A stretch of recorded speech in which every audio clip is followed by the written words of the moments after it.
America! Tom Hand here with Americana Corner.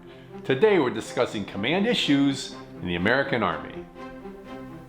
General Henry Dearborn was tasked by President James Madison with conducting the right wing of the American invasion of Canada. The objective of this thrust was to capture Montreal and close off the St. Lawrence River, thereby severing the British supply line to Upper Canada. But the responsibility was too much for the 62-year-old general, who was in poor health and had not seen active military service since the American Revolution.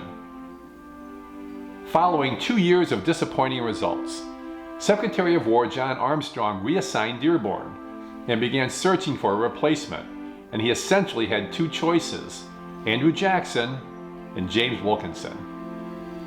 History shows that Jackson would have been the wiser choice, but at this point, his military abilities were unproven, and Jackson, like Wilkinson, was suspected of supporting Aaron Burr's conspiracy in 1806.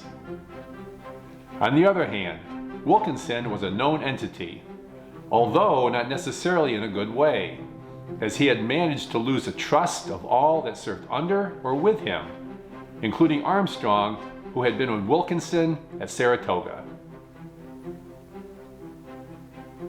Wilkinson was always under a cloud of suspicion for nefarious activities, including the Conway Cabal to replace General Washington as commander of the Continental Army, the Newburgh Conspiracy to coerce officer pensions from Congress, and being a secret agent of Spain.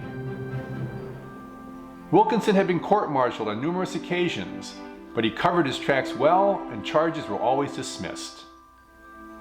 Wilkinson was arguably the most detested and mistrusted general officer in the United States Army, with Winfield Scott once saying that serving under Wilkinson was as disgraceful as being married to a prostitute.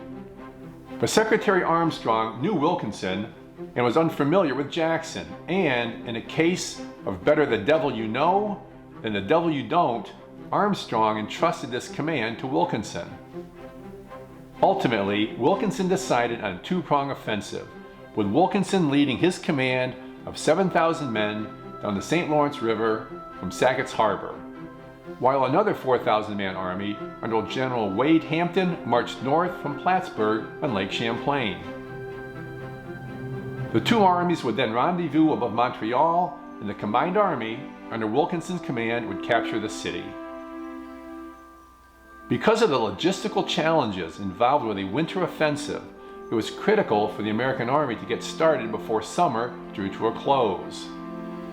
But due to Wilkinson's numerous delays and bad weather, it was not until November 5, 1813, that the Army finally embarked from Grenadier Island in nearly 300 boats and proceeded on its 200-mile journey down the St. Lawrence to Montreal. Next week, we'll discuss the Battle of Chrysler's Farm. Until next time, may your love of country lead you.